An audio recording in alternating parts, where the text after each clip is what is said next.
Welcome to Feminine Roadmap Podcast. I'm your host, Gina Farrar.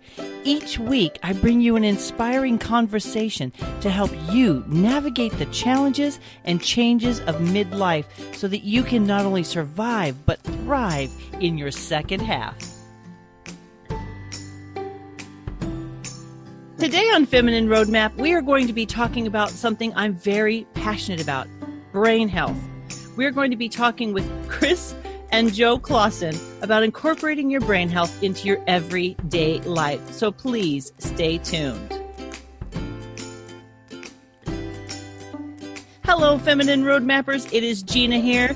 And today I have a topic that I am extremely excited and passionate about, which is brain health. My guests today are Chris and Joe Claussen. They are the co-founders of Live to Remember and Memento. And we are going to be talking about brain health with them. That is their passion, and I'm looking forward to having this conversation. So without further ado, thank you, Chris and Joe, for being with us today. Thank you for having us. Yeah, thanks, Gina. Thanks for the invite. My pleasure. So why don't you tell us a little bit about who you are and what got you involved in building this Live to Remember and your product Memento? What's behind that? Go ahead, Chris. Okay. Well, the story really is a family story in that we have Alzheimer's in our family. Our dad has it right now and is pretty bad off right now and has had it for going on about at least 8 years of showing symptoms anyway.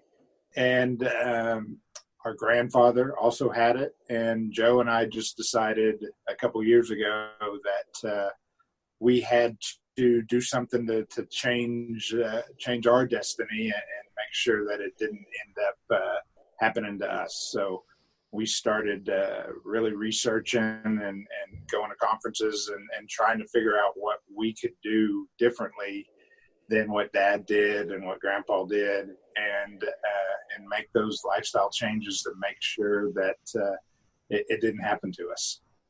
So this idea of Alzheimer's running in families, is it typically a hereditary thing? It can be. There's definitely genotypes that will predispose you to the greater potential of getting Alzheimer's.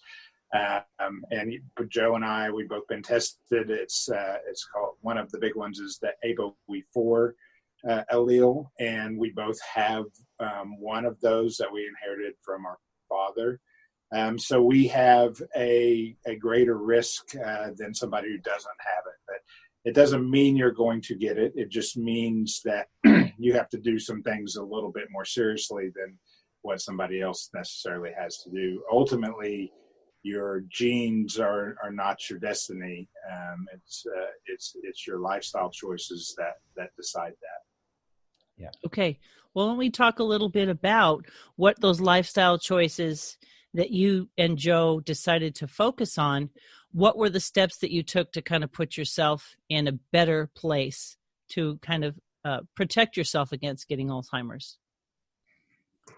Well, thanks. Yeah. Well, we, through our research, we did a lot of, reading books, and there's some great, we mentioned before the podcast started, Dr. Amen, Dr. Perlmutter, Dale Bredesen, Dr. Heyman, all these neurologists that are treating this disease with diet, nutrition, mindfulness, exercise.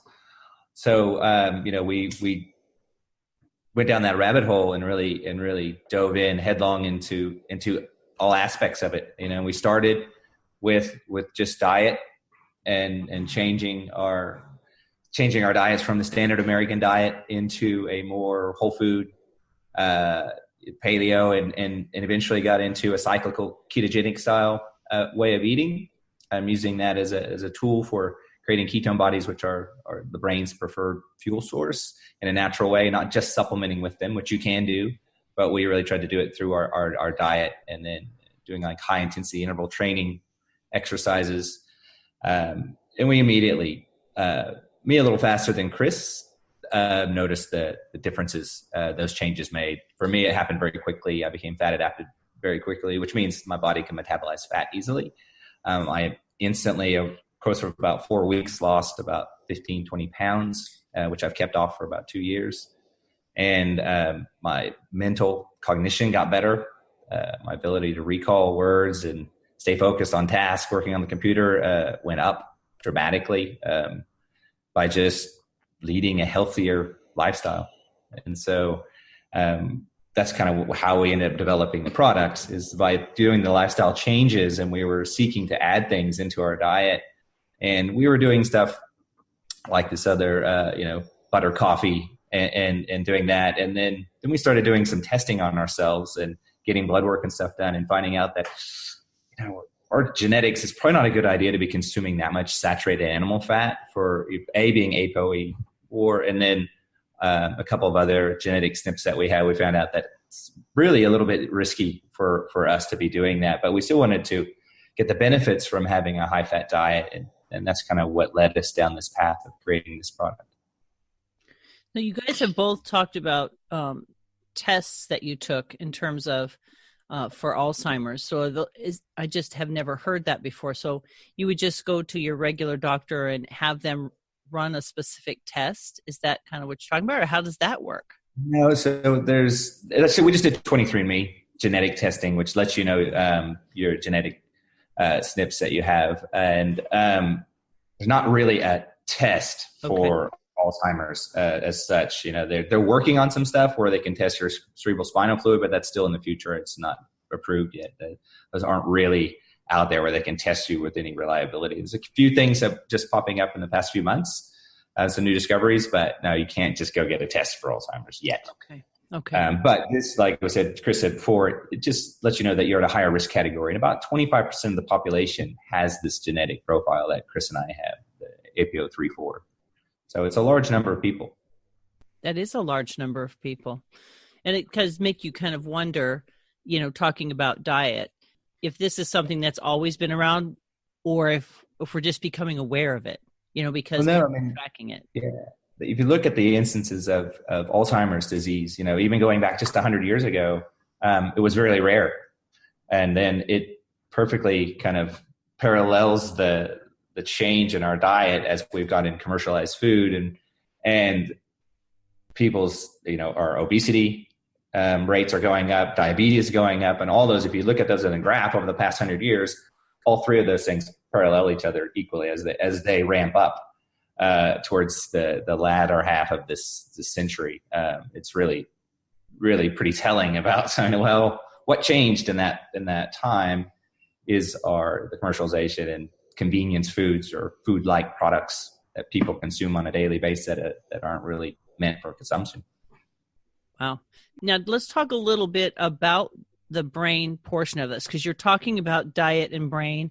I'm thinking that you have MCT oil is something that you guys engage with in your products. Is that right? Correct. Tell me a little bit about that. Do you want to go, Chris? No, go ahead. Okay. I'm happy to carry on. So with MCT oil in particular, the medium chain triglycerides, if you're not familiar with it, they are broken down by the liver into ketone bodies. So if you're not familiar with what ketone bodies are, our cells basically run on two fuel sources. They're either glucose metabolism that we get from carbohydrates, or ketone bodies, which are produced in the liver from fat metabolism. So when you think about your body as a kind of a dual fuel vehicle, you're running on your immediate short burst of energy is glucose metabolism, because you only store about a day's worth of glucose in your blood. And then once you've used that all up, then your body switches into ketone metabolism. You start burning off body fat. So the average person, even if you're relatively lean, carries about a month's worth of body fat on them. So it's really what kept us as we evolved from starving when times are tough. So we're meant to run on fat, but in today's society, we just don't, because we're always consuming carbohydrates, which, our body never goes into a fasted state where you go, hey, I'm going to switch over and burn some fat for the next 24 hours while we find some more food. We're just always storing fat, because we're always putting carbohydrate in there, which causes an insulin response, and insulin tells your livers to stop burning fat and to store fat instead. Mm-hmm. Are you seeing an increase as well in diabetes? You said diabetes, obesity, and then Alzheimer's. And Alzheimer's, they all, those three, there's some graphs online that you can see that those, as incident per person population goes up, it's scary how it's just kind of exponentially growing right now. So now tell me a little bit about the effect of healthy fats on brain, because I think people are beginning to understand that fat is important in our diet. And I don't know that people are necessarily yet totally focused on the brain as that center that needs that. We tend to think about the numbers on the scale. We kind of get caught up in that, which are important too. But let's talk a little bit about healthy fats and brain health and how those two are connected.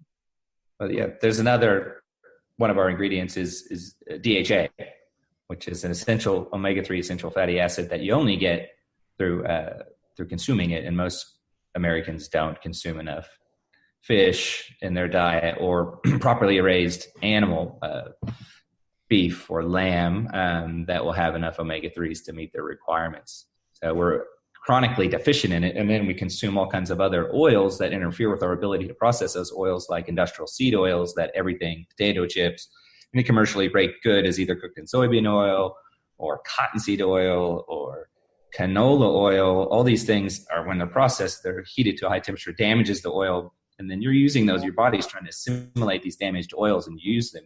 All of your cells in your body, they have a fatty lipid layer around them, and that's what we use, and you're using this poor material to make that, including your neurons.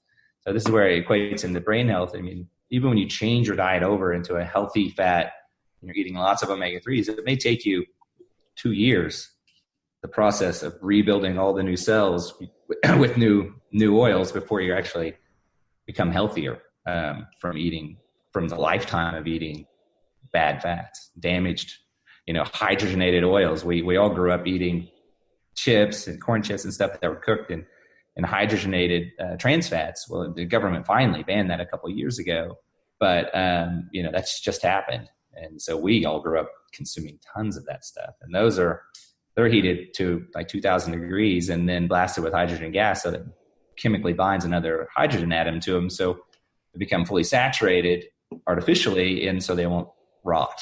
All right, so stuff would last longer.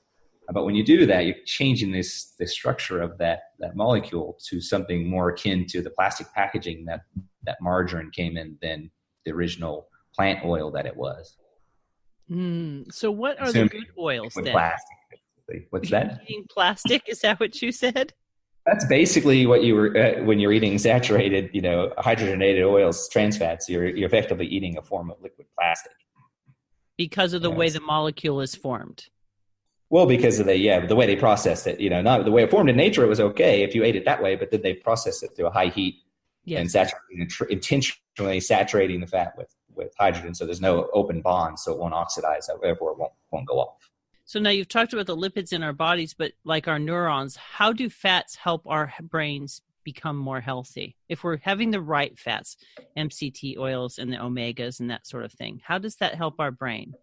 Well, you're literally, you got to maintain the myelin, the fatty lipid layer around your neurons, and that's made from DHA primarily.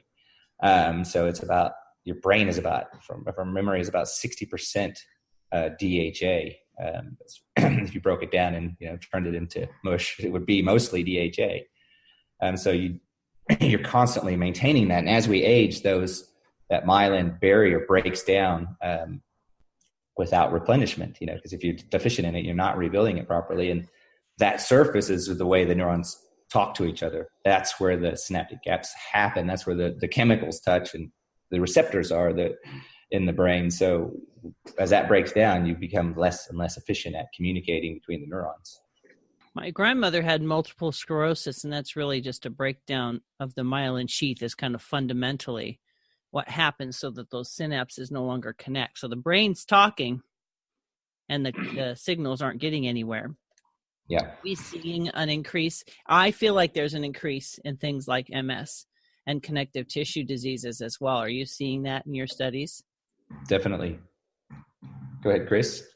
Yeah, I mean, I think the standard American diet is leading to all an increase in all of the metabolic diseases. And really, our mission is brain health. I tell people is that it trickles down from there. If you're taking care of your brain, if you're doing the things to take care of your brain, you're also taking care of your cardiovascular system, your heart, and your muscles, and they all work together. So it's definitely for us is the focus, but what we get out of it is what we feel we're getting out of it is a total health out of just taking care of concentrating on the brain.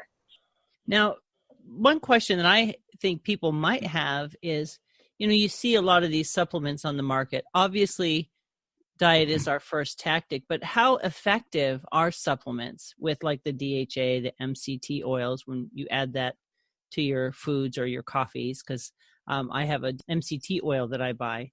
And so how effective is it as a supplement versus food? Do you get better benefits doing both? Well, DHA and MCT are food. I mean, one's either a fish or an algae oil, so effectively that's a food. Yes. And then coconut oil, which is MCT, is a food.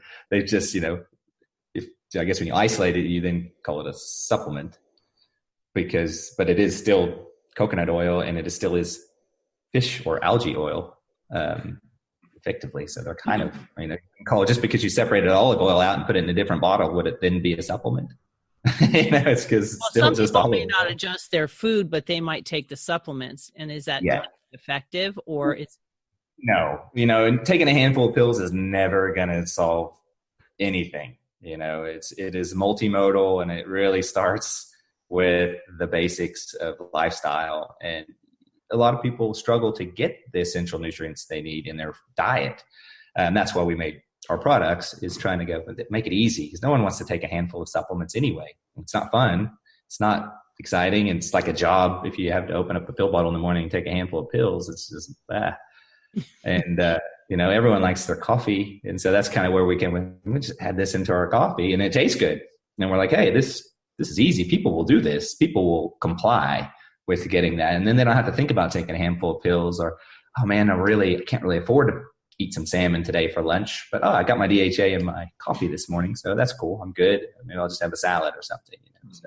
So if you can add, particularly DHA and omega-3s, because you're trying to balance the ratio of your omega-3s and your omega-6 fatty acids. So in order to do that, you need to be pretty consistent on consuming omega-3s every day, right? So yes, if you can have a good quality omega-3, even in supplement form, you're doing yourself good. Better than not taking it at all and loading up on omega-6 that naturally is everywhere in our food system right now. So in order to kind of balance that, yes, definitely take those. They are effective in adding to the balance of it. Back just to touch on to the genetic part of it, and why it's important to know your genetics is like part of the ApoE4 genetics is that we have to take a real specific type of omega-3s to cross the blood-brain barrier, and that is a phospholipid form that comes in algae or krill. So a regular fish oil supplement for us would be good for our omega-3 for our body, but really wouldn't do anything for our brain. So, one of the things we like to tell people is that it's important to know this information about yourself. It's important to know your genetics. It's important to know your blood work. And then it gives you a map of where to start, because everybody's different. Everybody is going to metabolize things a little different. Joe mentioned earlier that, he real quickly got fat adapted. It took me more than probably a year to convert to getting fat adapted. And we were doing the same thing, and we're brothers. So everybody's different. So you gotta look at yourself and take care of what's good for you and try to figure out that puzzle. So when you guys made this decision, what was your first tactic? Was it changing diet? Were you already active? Like what was your journey 2 years ago? Did you immediately go to ketogenic diet, kind of paleo? How did that work out for you? I would say it was just like, it started in just conversation, right? Like, we've got to do something. It really started when our mom and dad moved closer to me so that we could help mom with that, basically, because he was going further down the hill. And then when you're around it every day and you see the reality of cognitive decline and see your father be just, not even the same person, and see the struggle that the caretaker goes through on a daily basis and what mom was having to live through, it starts to really hit home really hard. And then, so as we both have kids, we both, don't want them to go through what we're going through, much less what mom and dad are going through. So we just started really with research. This came out about the time that Del Bredesen's book, The End of Alzheimer's, came out, which kind of gave us some clues of, hey, there's hope, and here's the hope. And so we kind of started just following his advice via his book, which led to the diet and lifestyle change and adding the supplementation line to what we're doing and trying to add the nutrients to our brain. So taking care of ourselves through our diet and then adding nutrients every day to make sure we are giving our brain what we needed. Not only just taking away the stuff that it didn't need, but adding to what it needed. It was very important. That's a really good point. The idea that it's not restrictive. You're not just taking something away. It's always good when you remove something to replace it with something better, right? So there's really more of a transition happening. It's not like, oh gosh, I can never have that again. The mindset is more of, how much more can I enjoy the life that I have, and how longer I can enjoy that life. I do want to know, though, once someone begins showing signs of Alzheimer's, what is the impact on them to switch their diets and to kind of pull sugar out of their diet and to replace it with healthy fats? Is there a way to slow that process? If someone in your life has Alzheimer's, I'm asking for you because we're not there at this point in our taking care of our parents, but can you affect the outcome of Alzheimer's or slow it with someone who's showing signs by doing some of these things? Definitely. Yeah. The Bredesen is treated, I think he did a white paper just last year. They treated over 100 people with mild cognitive decline and early stage Alzheimer's to great success. Not everyone did well, but a lot of people in his cohort had rebounded. Like, people actually came back a couple stages from where their cognition was, like stepped back in time a little bit. So, that points to that. Yes, that there can be some. If you wait till you start having symptoms to do something about your brain health, you're really, really playing a game of roulette there. That's surely, it's so that, because you might not be able to come back from it. It depends on you. And that's kind of our message that we're trying to take out there, is that you're never too young to start taking care of your brain. And if you've got it, once you start cognitive decline, it's almost too late. I don't want to say it's too late. I'm not a practitioner, I'm not a doctor, but just seeing what he's put out there and other practitioners like Eamon and Perlmutter, they are helping people. Yes. Now tell me a little bit about, I want each of you to answer this question.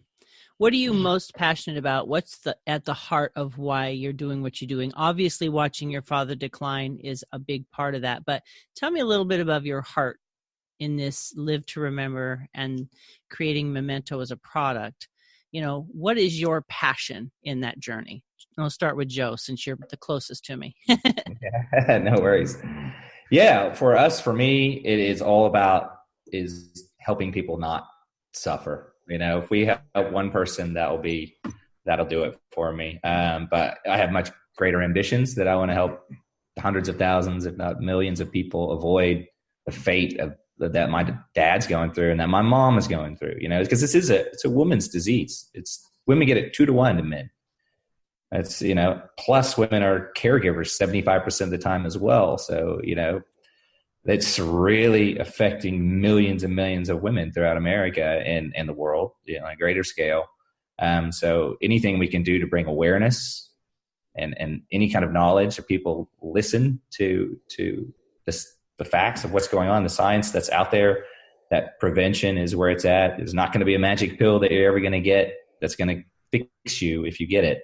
You have to start early and you have to start taking care of yourself. Like, that's my passion is getting the message out there and trying to help as many people avoid that fate as possible. Excellent. How about you, Chris? Yeah, they say that before you start showing signs that Alzheimer's disease is actually taking effect 20 to 30 years before you show symptoms of it, right? So for us, that was the key light bulb moment for us, that we have to contribute to this knowledge being out there. So people are waiting until it's too late. We need to let it be known and somehow make it easier than what we were doing when we were first going through it ourselves. So taking 20 or 30 pills in a protocol, which is what we were doing, which was very expensive, and it was a burden to try to keep up with. We are trying to help solve for part of that by just incorporating it into a routine. So it's just part of your existence. That's powerful. And I think that's one of the reasons having you guys on my podcast, for example, that's what makes it so powerful, is because I think the more opportunities that you have to share this message, the more valuable it is. And we need to link arms on topics like this. We need to really begin to figure out how to kind of almost create synapses right across the world. And what greater time than now, when we have like this technology that I'm using with you today. My audience doesn't get to see you, but I get to talk to you. And Joe's in Australia, Chris is in America, but we're able to use technology to create these connections with each other. And, that brings me to another point, which is technology. And what is the impact of technology on things like Alzheimer's and memory issues? Are they finding that there's connections to that constant input, that our brains don't get to rest, or does that not impact Alzheimer's? Technology definitely has an impact, on our mental abilities, particularly with, people screen time, and our addiction to it.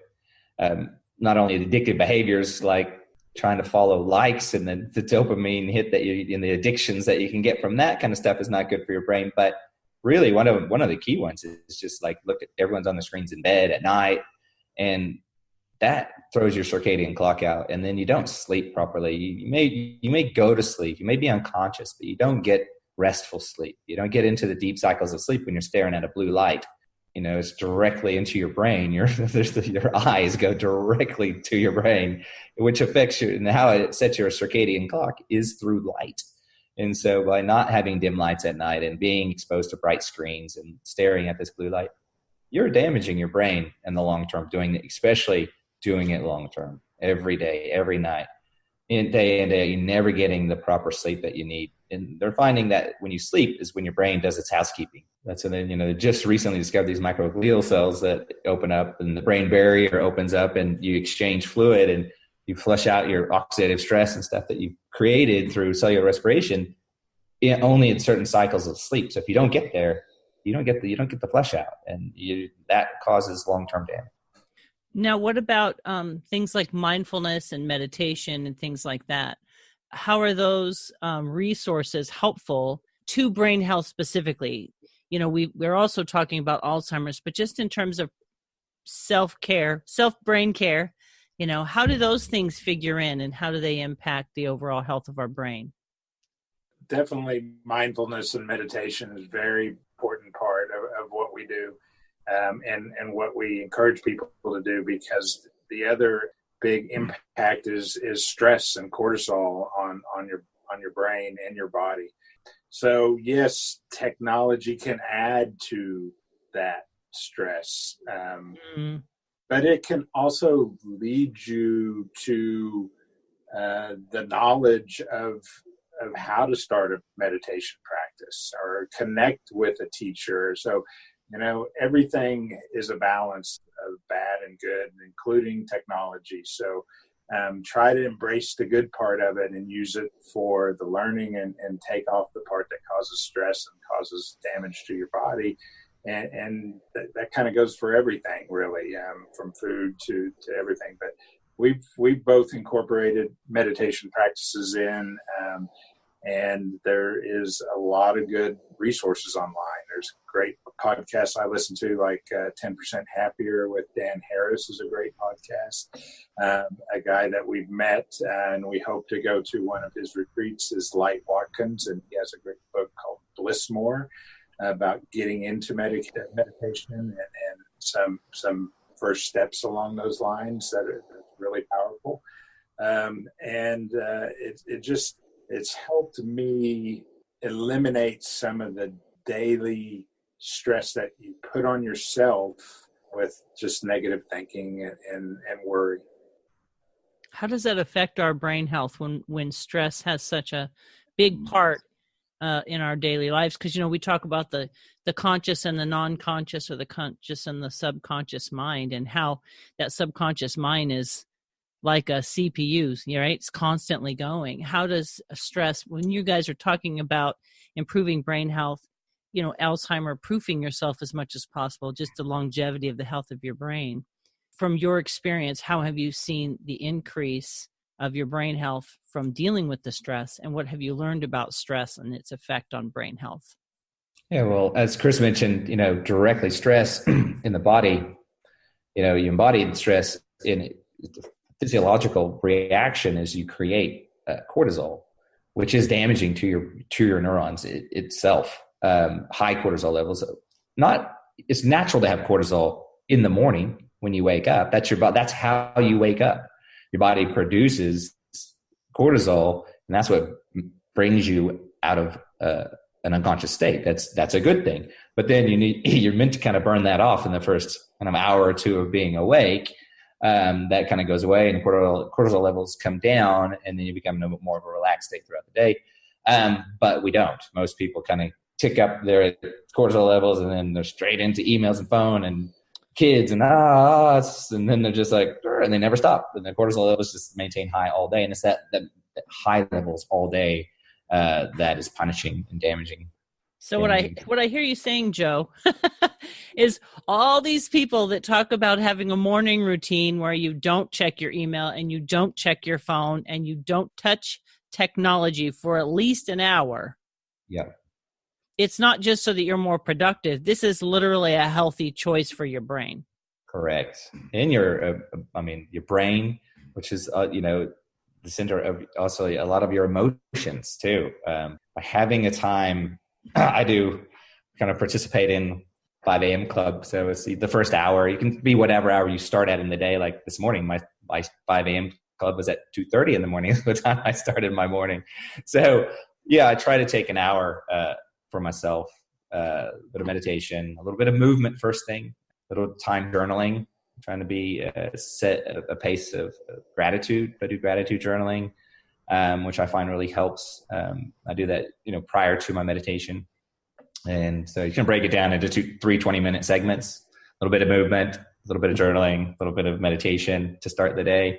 And it usually kind of really gets me going on the right foot. Is you set your intentions that way, and you've already kind of done some breathing and a little bit of stretching. It just really helps. It's helped me immensely in my life. You talk about breathing. I have found that breathing, as natural as breathing is, how many of us don't breathe properly? How many of us hold our breath, hold our bodies?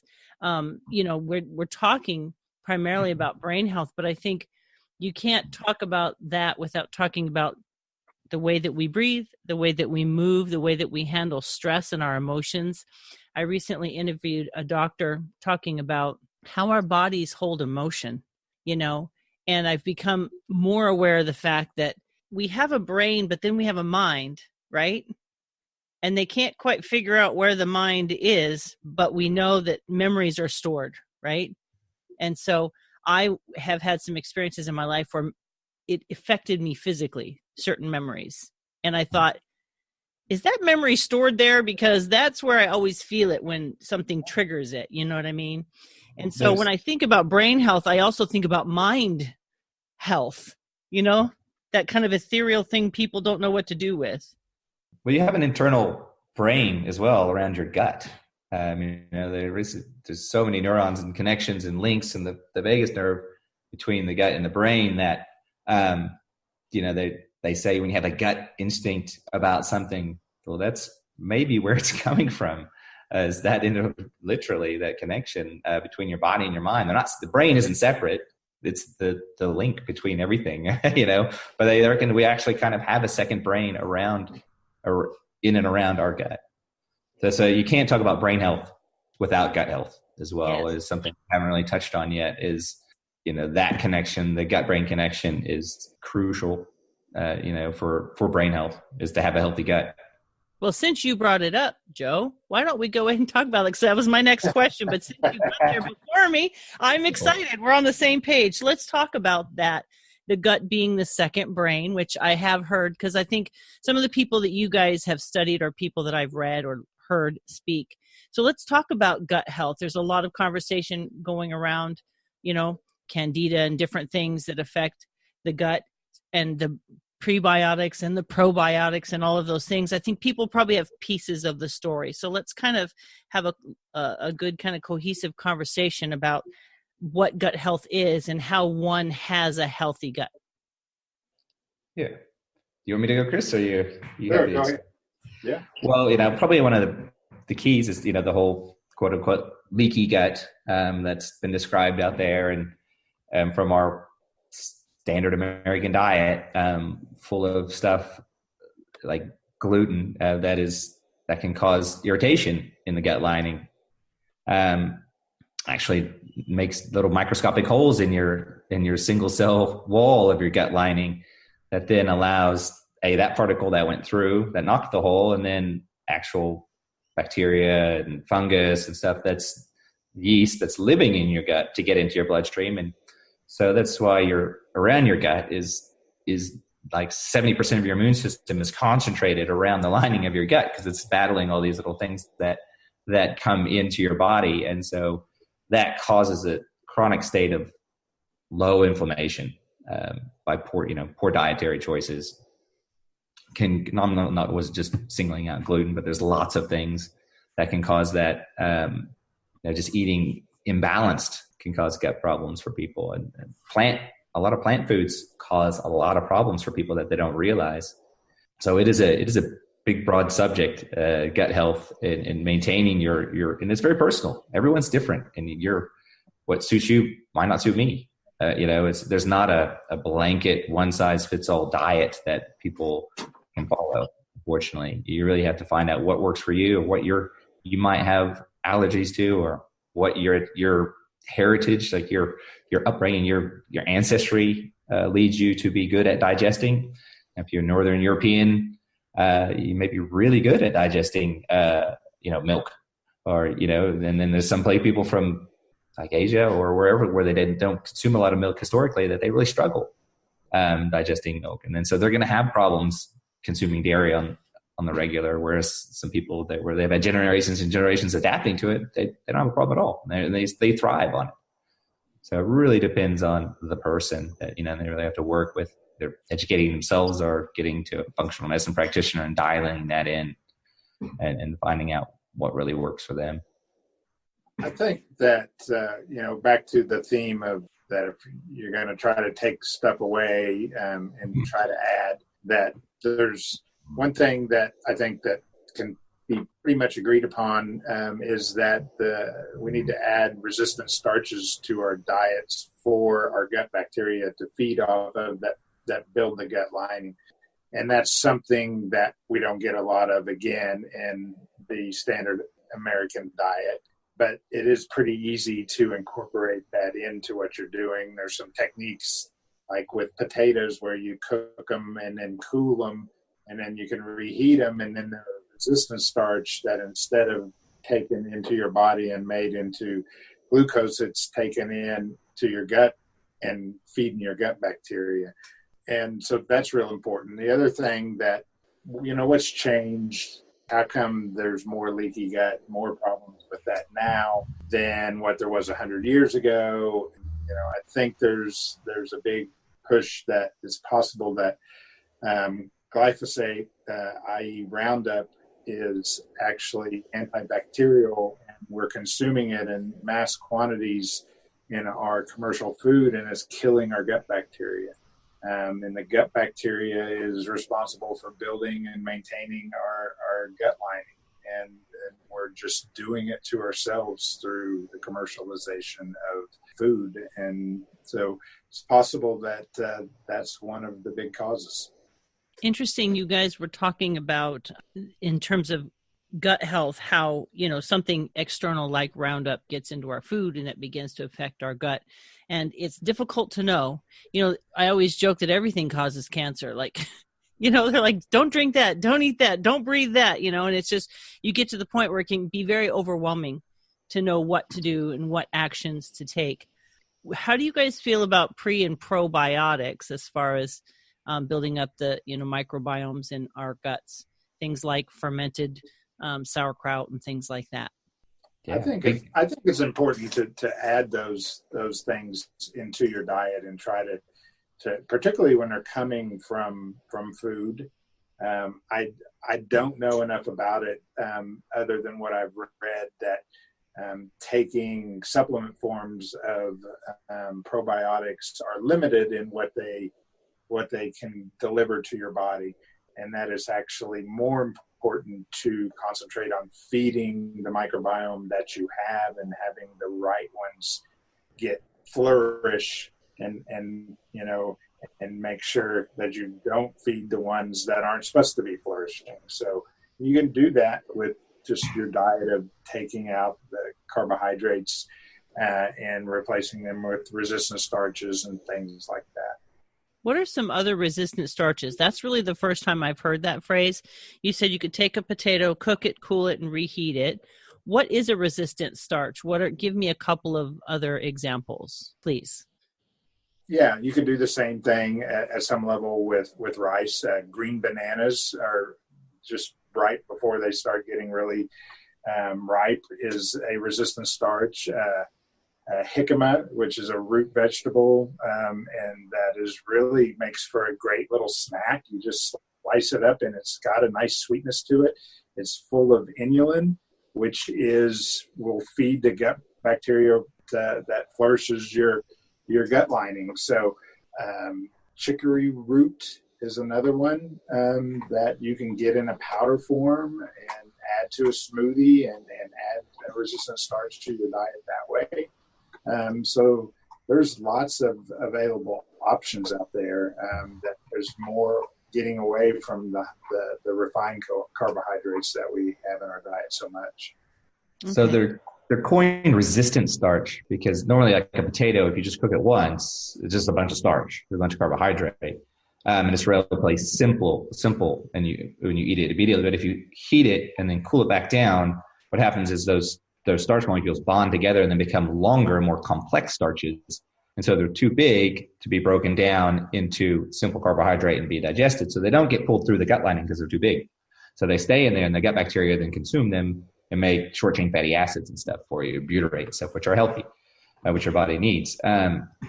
So by doing that, the cooking and cooling process, the more you do it, if you cook a potato 2 or 3 times, like boil it and then bake it and then make a potato salad out of it or something, that's even better because you've bonded more starch through that heating and cooling process. Oh, that is really fascinating. I have never heard that before.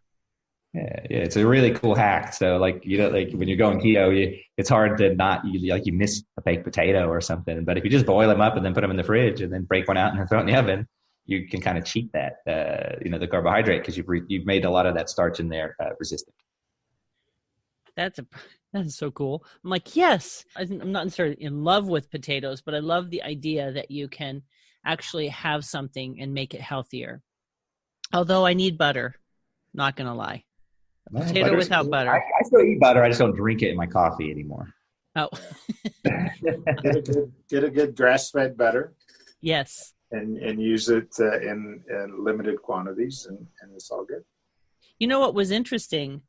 When we were in Europe, we just went this spring, and we were staying in a village, this little village in the Peak District, and we had to walk down this really steep hill to the little shop, and it's like the butter had a different texture, the cream was different, and I'm a so when I found out you guys had a creamer, I was like, oh, I need to try this because I love cream. I love a little tea with my creamer. I'm trying to get better, but but it is different. Seriously, you know, the guy up the road, it's his cows. The butcher was 3 miles away, and it was just like I could eat there the way I can't really eat here, and I felt different.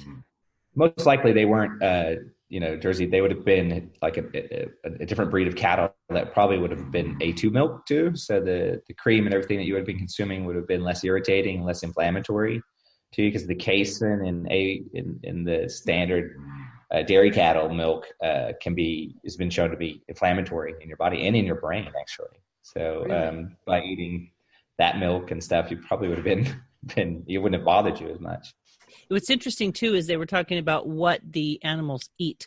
So obviously there, it's green all the time. So the cows are actually eating fresh green grass. We know because we were out in our garden and they just let their cows out where we were at because it was a village, and they would just kind of roam the open areas and eat the grass. And it's really interesting. You know, you mentioned that for us as humans, not all vegetables are healthy for us. And that's a little bit of a twist because for the longest time, right, don't have any fat, eat a bunch of vegetables. And so now what you guys are saying is maybe vegetables aren't good for everybody. And how do you know what's good for you? Is it just you know your body, or how do you figure that out? Yeah, well, there's certain vegetables that have higher inflammation. They'll cause more inflammation than others. Like nightshade vegetables, particularly, can be like peppers and stuff like that. Eggplant can be inflammatory for people. If you're familiar with Dr. Gundry and his whole lectin hypothesis and stuff that he puts out there, he puts a lot of pretty interesting science out there. He sells a lot of products, but I like his work that he does, and I think he's a very, very smart gentleman and he does some amazing stuff. So it's tough. I think we're at the forefront of really finding out more about our food and our bodies, and I just think it's going to pay off to pay attention because they're discovering new things all the time, but I do think you got to listen to your body and what it's doing and how you're reacting to stuff, and maybe try eliminating some things that you're suspicious about and just seeing how that makes you feel, and what do you feel like? I go by that a lot. It's hard because we've always been told to eat a varied diet, so you're eating a lot of different things all the time. So it's hard to know what's upsetting my stomach or what's making me feel so tired. It's probably coming from the diet, but it's real tough to figure that out. But it's definitely worth, experimenting with, and everybody's different. So you got to just figure that chore out yourself. That listening to our bodies in this noisy world, it is hard. I think that's where the mindfulness and the meditation, come in. So for me, when I'm feeling a little bit like I'm losing all of my marbles and they're not even in the same room as me, I've lost them somewhere far away. It's like just sitting down and breathing or getting on the yoga mat and allowing myself to quit thinking about all the things that I have to do. Then I begin to really realize, where does my body feel tight, or where am I holding the tension? Is it my jaw? Is it my shoulders? And being with that feeling. So I think there's something, as you're talking about, you're not just listening to your body, you're kind of giving that feeling some space and investigating, really being more mindful of, what you're going through. And realizing that there is no point A to point B straight line either, right? Because as our stressors change and our lifestyles change, maybe we, hit several stress points in 1 year, the death of a family member or the move or a job change or something like that. All of those things do affect our physiology, right? Mm-hmm, for sure. Yeah, leaving space, is important. Having that time. We find ourselves in the car a lot, and you're out in Los Angeles, and we've spent some time there. And if you get in the car at all out there, you're in your car a lot, basically. That was today. Yes, I know. So, I try to use that time. And I try to vary it. I listen to a lot of podcasts during that time, but there's times when I will purposely take that time to not listen to a podcast, to not listen to the radio, to not make a phone call, and to do breathing exercises and to allow myself time and space to think. And it almost has the same kind of aha moments that you have in the shower sometimes, because the shower is not generally the time you're listening to podcasts, just you and the water running, and that's it. And when you allow yourself time to shut out the noise like that, that's when creativity can come in, and that's when problems can get solved and aha moments can actually happen for you. And it's a time for a break. And I think that's very, very, one of the most important things that we can do is to give our minds a break during the day. Honestly, I've had a friend going through something very stressful. I was like, I want you to turn this. We use Marco Polo, right? And I'm like, okay, when you get off this Marco Polo, I want you to sit down, close your eyes, and take 10 deep breaths. My daughter will be at work having a bad day. And I'm like, she's probably rolling her eyes. I'm like, okay, are you breathing? Can you take 10 deep breaths? But it's amazing how that really does reset the brain. So I think sometimes our lack of clarity in our brain really does also come from, I mean, it's a puzzle, is it not? There's all of these factors we need to take into account where we're at, and, are we getting enough rest? Are we hydrated enough? What kind of fats are we taking in? How much sugar have we been eating? How much stress are we under? Are we breathing? So when you talk about brain health, one of the things that you guys do is you created a product to help facilitate someone's better choices, because you have a creamer. And that's what attracted me. It was like, oh my gosh, a creamer, because I was reading the ingredients to like a commercial creamer, and it's corn syrup and like corn syrup solids are like the first two ingredients, which freaked me out. I'm like, oh my gosh, this is crap. But you get addicted to the crap because that flavor, right? It's like crack. So when I was telling you before we hit record that I don't drink much coffee anymore, because I really do like creamer and coffee. But if I switch to tea, which we drank gallons of when we were in England, I like that with half and half, or like a whole milk creamer. I don't like powdered creamer in tea. It grosses me out. So why don't you tell me a little bit about what makes your creamer so special? Well, I'll tell you, I'll start with just kind of the background of it. So yeah, along with our story, we really did this for ourselves. So we were just experimenting with, okay, MCT, we got to add some MCT into our diet, right? No one wants to just drink MCT oil, right? And I really didn't like just MCT oil in my coffee. I'm kind of a coffee snob. Joe's a coffee snob in a different way. We have different coffee snobberies, but I was just like, I just don't like it in there that much. And it really was hard on my stomach. I was just like, it was just kind of, it wasn't settling well for me. So I did some more research, made some phone calls, talked to my functional medicine doctor. She had some connections. Hey, try this powdered MCT. So we tried the powdered MCT, and I was like, hey, I can take it. My stomach can take it. It's actually pretty good.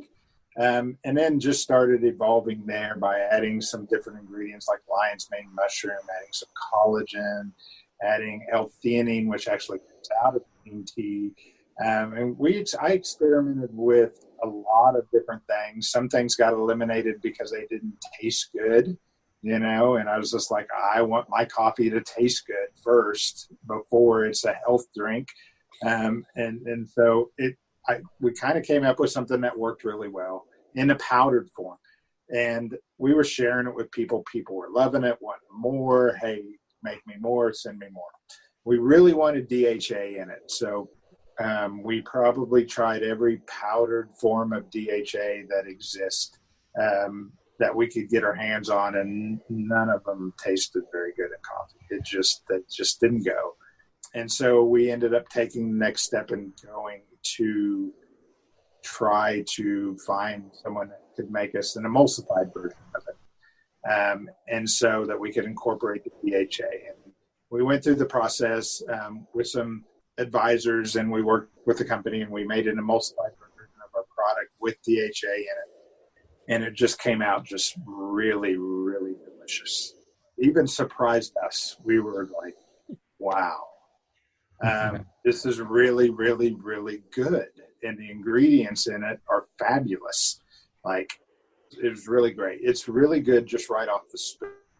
So one of the first things we did after we went through that process is we went to an event called Paleo FX in Austin, Texas, and it's a big paleo conference.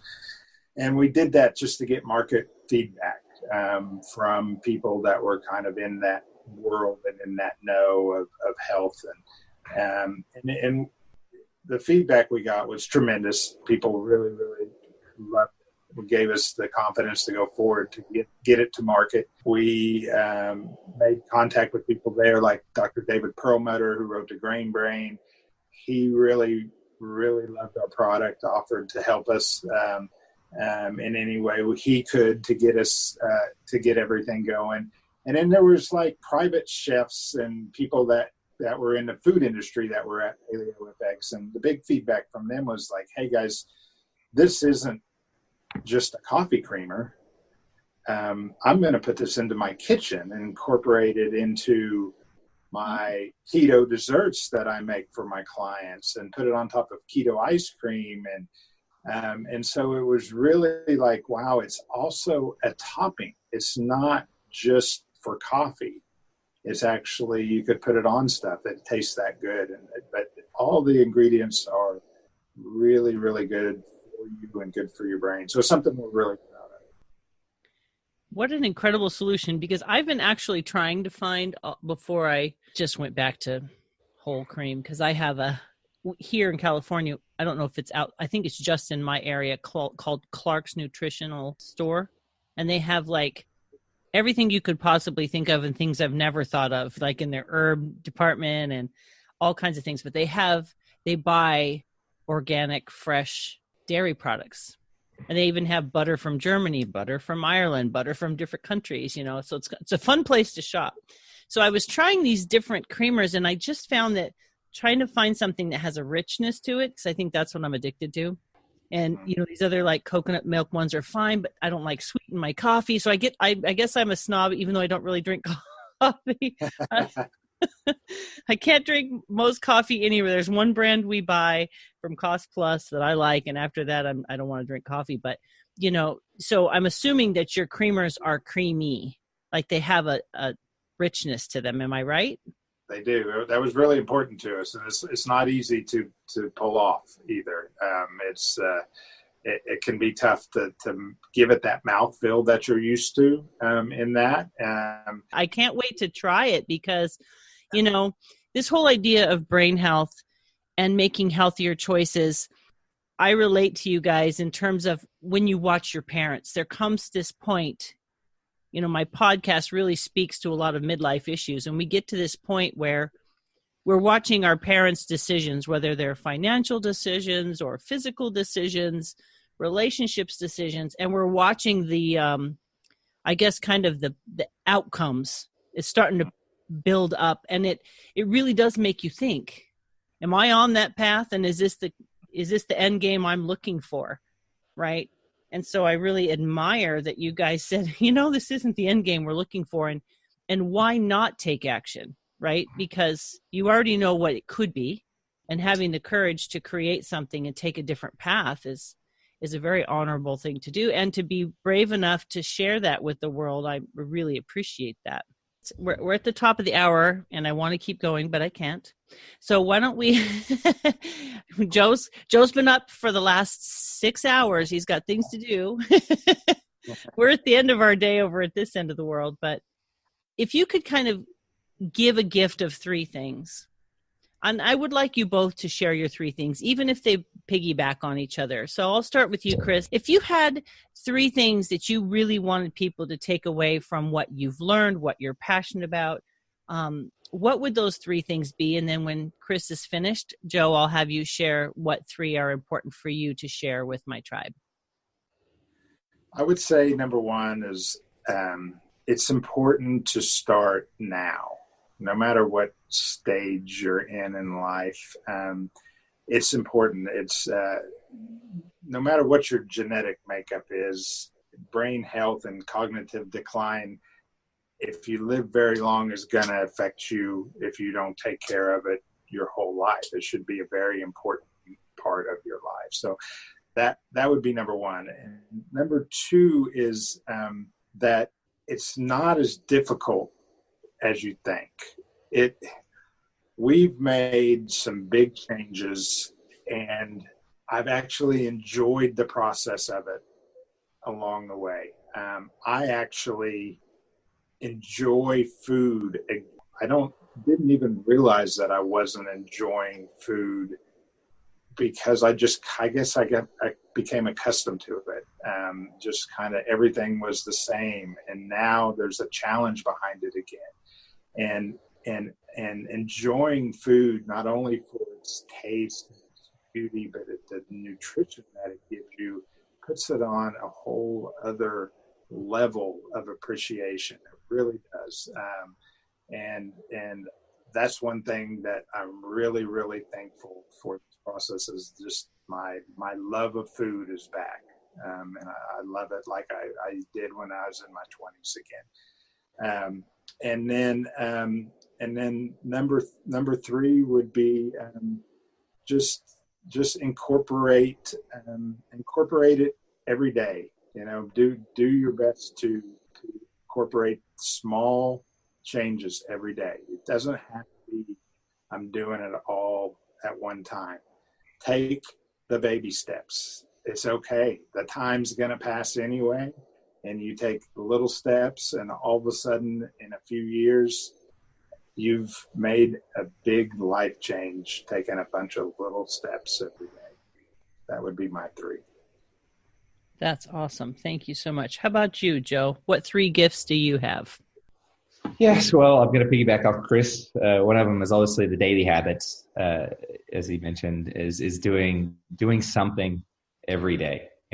Just incorporating your brain health and just health in general into your daily. That is one of the key things that I really want to get out there and people to take away from this conversation, and to spread knowledge. In the age of information right now, kind of ignorance is a choice. And so to help spread knowledge to your aunt or your cousin or whoever you see, especially as if you go on a journey to health. I'm not saying out there proselytizing to everyone and being that guy, but it doesn't hurt to spread a little bit of knowledge and give people resources. This is probably even better than trying to teach them something yourself. Is give them a resource to go and look at, or read, a book to read, or a website to go look up or something. But spreading knowledge about brain health, because people just don't know. People are clueless. I talk to people about, like, I had no idea that was bad for me. And you go, yeah, you really shouldn't be eating that on the regular basis, So just getting the word out there is very important. And food is not just about satiating your hunger. Food is medicine. And you got to look at it like that. And when you look at it like that, it becomes more ritualistic in its use, and you appreciate it so much more. When you're really thinking about and very, very aware and mindful of what you're putting in your body and why you're putting that in there, it really makes it, as Chris said, a lot more enjoyable, and taking that ritual to community as well, not just off on your own thing, doing your own thing. really food needs to be consumed in your tribe, in your little core group, that whether that's your group of friends, whether that's your family, your immediate family, or just your neighbors or whatever. But yeah, getting out there and having more of a community around our eating, and not just eating in front of the telly, and by yourself. It's not great for you. No, there's a lot of things going wrong if you're just sitting in front of the television by yourself eating, or standing by the fridge, right? There might be more things we need to talk about. Well, again, I want to thank you guys for working with me to kind of get Joe in Australia or New Zealand. Which one are you in? Australia, yeah. And Chris in America. Yeah, thank you for working it out with me. I'm really excited to share your story. I know that this is something that's impacting people's lives, and I think there are people who don't know yet that it's going to impact their lives. So I want to thank you again for spending this time with me and sharing your mission and your message. Thank you, Gina. We appreciate you. My pleasure. You're so welcome. So today I have been speaking with Chris and Joe Claussen. They are the co-founders of Live to Remember and Memento. To get more information about Chris and Joe, please head over to www.feminineroadmap.com/episode 123. I will have hyperlinks to some of the resources that they shared, as well as a link to their website and their creamers, which I know you're going to love. As always, while you're at my website, please leave your name and email address. Join my tribe. Let me share these wonderful things with you each week via email and podcast. Please subscribe, rate, and share so that more and more people can hear these life-giving messages. As always, go out there, my friends. Enjoy your life. Live with gratitude. Look for the beauty in every day and live your best life. I look forward to talking with you all next week. Take care. Bye-bye.